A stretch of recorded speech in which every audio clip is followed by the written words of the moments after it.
పేదలకు విద్య వైద్యం సంతృప్తిగా అందించడమే లక్ష్యంగా వైఎస్ఆర్సీపీ ప్రభుత్వం పనిచేస్తోందని, అదేవిధంగా సంక్షేమ పథకాలన్నీ గడప వద్దకే సంక్షేమాన్ని అందించిన జగనన్న ప్రభుత్వాన్ని మళ్లీ గెలిపించాలని ఆత్మకూరు శాసనసభ్యులు మేకపాటి విక్రమ్ రెడ్డి అన్నారు. అనంతసాగరం మండలం యాకర్లపాడు, ఎగువపల్లి, గుడిగుంట, చిలకలమర్రి గ్రామాలలో ఎన్నికల ప్రచారాన్ని నిర్వహించారు. ఈ సందర్భంగా ఆయన స్థానిక నాయకులతో కలిసి ఇంటింటా ప్రచారాన్ని నిర్వహించారు. ఈ సందర్భంగా ఎమ్మెల్యే మేకపాటి ప్రతి ఒక్కరిని ఆప్యాయంగా పలకరించి గడిచిన 58 నెలల కాలంలో వైఎస్ జగన్మోహన్ రెడ్డి అందించిన సంక్షేమ ఫలాలను వివరించి మళ్లీ ముఖ్యమంత్రి జగనన్నను ఆశీర్వదించాలని కోరారు. మే 13న జరిగే ఎన్నికల్లో ఎమ్మెల్యేగా తనను, ఎంపీగా విజయసాయిరెడ్డికి 2 ఓట్లు ఫ్యాన్ గుర్తుపై వేసి అత్యధిక మెజార్టీతో గెలిపించాలని కోరుతున్నామని పేర్కొన్నారు. ఈనాటి కార్యక్రమం వచ్చిన మండల పెద్దలందరికీ, గుడిగుంట ప్రజలందరికీ పేరు పేరు నమస్కారాలు. చాలా సంతోషం. గౌతమ్ అన్న మొదటిసారి ఇక్కడికి వచ్చినప్పుడు మన ఈ ఊర్లో ఏజెంట్ కూడా పెట్టడానికి అవకాశం లేదు. కానీ ఈ 2 ఎలక్షన్ తర్వాత ఇక్కడ జెండా నిలబెట్టి, నాయకత్వం నిలబెట్టి, ప్రజలందరికీ ఒక ధైర్యం ఇచ్చి ఈ గ్రామం కూడా బాగా జరగచ్చు, ఈ గ్రామం కూడా రంగస్థలం లాగా మార్చొచ్చు అని చెప్పేసి ప్రజలందరికీ ఒక నమ్మకం ఇచ్చారు. ఈ నమ్మకంతో ఈ 2 ఎలక్షన్ తర్వాత మనకి లాస్ట్ టైం 18 ఓట్ల మెజారిటీ వచ్చింది. ఈసారి మాత్రం మీరందరి సహకారంతో ఎంత ఒత్తిడి తీసుకొచ్చినా కానీ, ఎంత బెదిరించినా కానీ ఆ ధైర్యం అయితే ఈరోజు కనపడింది. తప్పకుండా ఈ గ్రామంలో 150 మెజారిటీ వస్తుందని చెప్పి నేను గట్టిగా నమ్ముతున్నాను. ఇక్కడ ఉండే నాయకులందరికీ,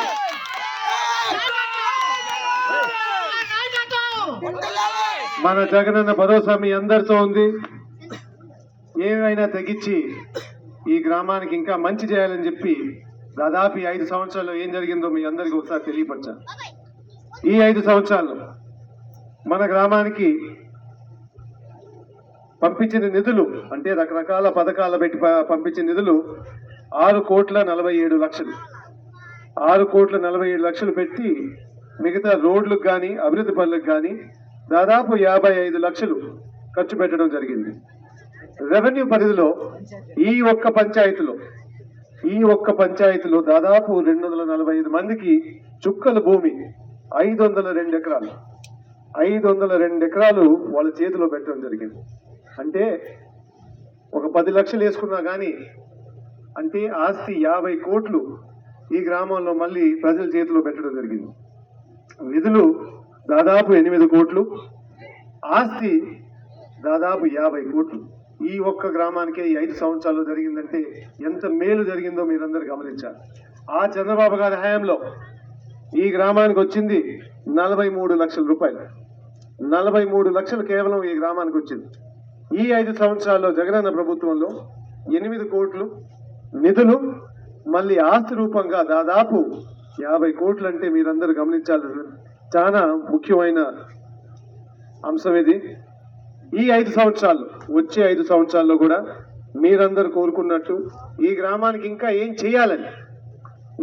చేయాలని చెప్పితే ఆరో ప్లాంట్ ఒకటి 7 లక్షల ఖర్చుతో, మళ్ళీ సిమెంట్ రోడ్లు దాదాపు 2 కిలోమీటర్లు, గ్రావెల్ రోడ్ అయితే 5 కిలోమీటర్లు ఒక 30 లక్షల ఖర్చుతో, సైడ్ కాలువలు ఒక 500 మీటర్లు, కొత్త లైబ్రరీ పంచాయతీలో కట్టాలని చెప్పి మీరందరూ కోరుకున్నారు. అదే కాకుండా శ్మశానం గుడిగుంటలో, ఎగోపల్లిలో 2 శ్మశానాలకి దానికి ఫెసిలిటీస్ అంతా రెడీ చేయమని చెప్పి 20 లక్షల ఖర్చుతో. ఇంకోటి వచ్చి ఒక సిమెంట్ రోడ్డు, శ్మశానానికి సిమెంట్ రోడ్డు ఒక 500 మీటర్లు, కొత్త ఎలక్ట్రిక్ లైన్ ఒక 10 పోల్స్, ఒక వాటర్ పైప్ లైన్ వచ్చి 100 మీటర్లు అవసరం అని చెప్పేసి మీరందరూ కోరడం జరిగింది. అదేవిధంగా ఎగోపల్లి పార్కు ఒకటి 10 లక్షల ఖర్చుతో, అంగన్వాడీ బిల్డింగ్ ఎగోపల్లిలో ఒక 10 లక్షల ఖర్చుతో, ముఖ్యమైన కమ్యూనిటీ హాల్ కూడా ఒకటి కోరడం జరిగింది. ఈ బస్ ఫెసిలిటీ కూడా గ్రామానికి పెట్టమని చెప్పి కోరారు. ఇవన్నీ చూస్తే ఈ ఒక్క పంచాయతీకి 2,31,00,000 నిధులు అడగడం జరిగింది. తప్పకుండా అంటే మనం కూడా మొదటిసారిగా ప్రతి పంచాయతీకి ఒక మేనిఫెస్టో తయారు చేసి ఈ 5 సంవత్సరాల్లో తప్పకుండా పూర్తి చేస్తామని చెప్పి మీ అందరికీ ఈ సభ ముఖంగా మీ గ్యారంటీ, పర్సనల్ గ్యారంటీగా ఇస్తామని చెప్పి మీ అందరికీ మళ్ళీ తెలియజేస్తున్నాను. ఇవన్నీ మీరు గమనిస్తే ప్రతి నియోజకవర్గంలో, ప్రతి డిస్ట్రిక్ట్లో, ప్రతి పంచాయతీలో, ప్రతి వీధిలో, ప్రతి ఇంట్లో ఏదో ఒక సహాయం జరిగింది మన ప్రభుత్వం ద్వారా. ప్రతి ఒక్కరికి ఏదో ఒకటిగా చేసి అందరినీ పిల్లల దగ్గర కానీ స్కూళ్ళు బాగు చేసి, మహిళలకైతే రకరకాలుగా పెట్టి, ఆసరా అని చెప్పి, చేయూత అని చెప్పేసి రకరకాలుగా పథకాలు పెట్టి వాళ్ళను కూడా మంచి వాళ్ళ కాళ్ళ మీదే నిలబెట్టేటట్టు వ్యవస్థ తీసుకొచ్చారు మన ముఖ్యమంత్రి గారు. పిల్లలందరికీ దాదాపు 1,00,000 కోట్లు ఖర్చు పెట్టారు. స్కూల్ బాగు చేయడం కానీ, లేకపోతే అమ్మ ఒడి అనే స్కీమ్ పెట్టి పేదవాళ్ళకైతే ఏమి ఇబ్బంది రాకుండా వాళ్ళ పిల్లలందరూ మంచి ఇంగ్లీష్ స్కూల్ చదవాలని చెప్పి ఎంతో పెద్ద ఎత్తున దాదాపు 1,00,000 కోట్లు ఖర్చు పెట్టారు. ఇక్కడ మనం చెప్పేది ఏంటంటే, భాస్కర్ కూడా ఈ ఊర్లో చంద్రబాబు గారి హయాంలో స్కూల్ మూతపడితే ఈ హయాంలో వచ్చి అది మళ్ళీ ఓపెన్ చేయడం జరిగింది. అంటే ఈ దృష్టి, మీకు ఇచ్చే ఆస్తి మన ముఖ్యమంత్రి గారు గట్టిగా నమ్మేది మీ పిల్లలు చదువు అని చెప్పేసి 1,00,000 కోట్లు దాకా ఖర్చు పెట్టారు. ఆ హయాంలో ఎంత ఖర్చు పెట్టారో మీరు చూసుకోండి. మన ముఖ్యమంత్రి గారు పెట్టింది ఎంతో చూసుకోండి. అదేవిధంగా మీ ఆరోగ్యం గురించి మన ముఖ్యమంత్రి గారు ఎంతో పెద్ద చర్యలు తీసుకొని మీ ప్రతి ఇంట్లో టెస్టులు చేయించారు. ప్రతి ఇంట్లో 5 నుంచి 7 టెస్టులు చేసి, షుగర్ టెస్ట్ అని, బీపీ టెస్ట్ అని రకరకాలుగా చేసి అందరికీ ఆరోగ్యంగా ఉన్నారా లేదా, ఎవరికన్నా ఇబ్బందిగా ఉంటే వాళ్ళకి మళ్ళీ ఒక క్యాంపు పెట్టి ఆ క్యాంపులో ట్రీట్మెంట్ అందించేటట్టు ఒక వ్యవస్థ కూడా తీసుకొచ్చారు. ప్రతి గ్రామంలో, ప్రతి పంచాయతీలో జగనన్న సురక్ష అని చెప్పేసి ఒక కార్యక్రమం పెట్టారు. ఎంతో పెద్ద ఎత్తు ఇప్పుడు మీ రికార్డ్ అంతా తయారు చేశారు. పరిపాలనలో చూసుకోండి. పరిపాలనలో ముందైతే ఒక చిన్న పెన్షన్ రావాలంటే జన్మభూమి కమిటీ అని పెట్టారు. ఆ జన్మభూమి కమిటీ అని పెట్టిన తర్వాత అందరికి అడుక్కునే పరిస్థితి, ఒక పెన్షన్ తీసుకోవాలన్నా కానీ అడుక్కునే పరిస్థితి.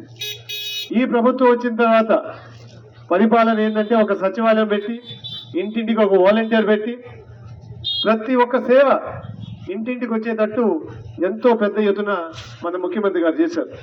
ఇవన్నీ మర్చిపోబాకండి. ఎందుకంటే ఒక్క సంతకంతో మన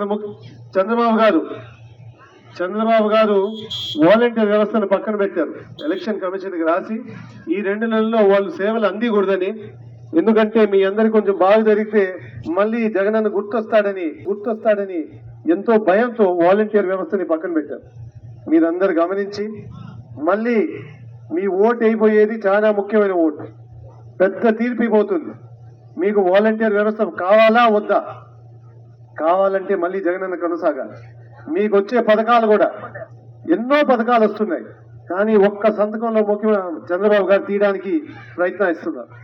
ఇవన్నీ గమనించి మీకు పథకాలు రావాలంటే, మీకు మళ్ళీ వాలంటీర్ రావాలంటే, మళ్ళీ సచివాలయ వ్యవస్థ కొనసాగాలంటే, మళ్ళీ మీ స్కూళ్ళని బాగుండాలంటే, మళ్ళీ మీ ఆరోగ్యం గురించి పట్టించుకోవాలంటే కానీ ఒకే ఒక మనిషి చేయగలుగుతారు. అది మన ముఖ్యమంత్రి జగన్మోహన్ రెడ్డి గారు.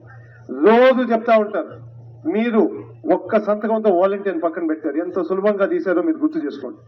మీ పెద్దోళ్ళకి పెన్షన్ తీసుకోవడానికి ఈరోజు ఎంతో అవస్థ పడతా ఉన్నాం. ప్రతి దగ్గర మళ్ళీ నడిచిపోవాల్సి వస్తుంది. ఆ లోకేష్ వాళ్ళ యువ నాయకుడు ఒక మాట చెప్పారు, మీ అందరు గమనించారో లేదో, టీవీలో చూశారు. ఆయన వస్తే వాళ్ళ కౌన్సిలర్ ఇస్తేనే పెన్షన్ వస్తుందంట. ఆయనకి మీరు మళ్ళీ సలాంలు కొడితే అప్పుడు మళ్ళీ మీకు పెన్షన్ వస్తుందని చెప్పి ఇప్పుడే హెచ్చరిస్తా ఉన్నాను. ఇవన్నీ గమనించి తప్పకుండా ఈ వచ్చే మే 13 మీ అందరికి 2 ఓటు హక్కులు ఉన్నాయమ్మా. ఒకటి ఎమ్మెల్యేకి, ఒకటి ఎంపీకి. తప్పకుండా మళ్ళీ మన ఫ్యాన్ గుర్తుకు ఓటేయాలి. ఫ్యాన్ గుర్తుకు ఓటేసి మళ్ళీ ఎమ్మెల్యేకి కానీ, మన ఎంపీకి కానీ విజయసాయి రెడ్డి కూడా నంబర్ 2 ముఖ్యమంత్రి తర్వాత విజయసాయి రెడ్డి గారు ఎంత ముఖ్యమో మన పార్టీలో అంత ముఖ్యం. అంటే ఈరోజు నెల్లూరు ఎంపీగా వచ్చి మన ప్రాంతానికి ఎంపీగా వచ్చారంటే రాబోయే రోజుల్లో మనకి ఏం కోరుకున్నా కానీ ఆయన ద్వారా జరుగుతుందని మీ అందరికీ మళ్ళీ తెలియపరుస్తున్నాను. అందుకు మన ముఖ్యమంత్రి గారు కోరినట్టు, మన ముఖ్యమంత్రి గారు కోరుకున్నారు ఏంటంటే, మీ అందరికీ మీ ఇంట్లోనే మంచి జరిగిందా లేదా మీరు గమనించండి. మీరు గమనించి మంచి జరుగుంటే మాత్రం, ఆయన కోరుకునేది ఎంతో ధైర్యంగా మాట్లాడుతున్నాడు, మీకు మంచి జరుగుంటే మాత్రం ఆయనకి సైనికులుగా తయారయ్యి ప్రతి ఇంటికి మీ ఊర్లో కానీ పక్క ఊర్లో కానీ సంబంధం ఎక్కడున్నా కానీ పరిచయాలు ఎక్కడున్నా కానీ తిరిగి మళ్ళీ మనకి ఆయన కోరుకున్నట్టు 175 స్థానాలకి 175 స్థానాలకి మనం గెలిపించి ఆయన కానుక అయ్యాలని చెప్పి మీ అందరినీ కోరుకుంటున్నా. అందుకు ఈ యుద్ధానికి మీరు అందరూ సిద్ధం కావాలి. సిద్ధమై ఫ్యాన్ స్పీడ్ పెంచడానికి సిద్ధమేనా? మళ్ళీ వాలంటీర్ June 5th తీయడానికి సిద్ధమే కదా? మళ్ళీ స్కూల్ అన్ని బాగు చేయడానికి సిద్ధమే కదా?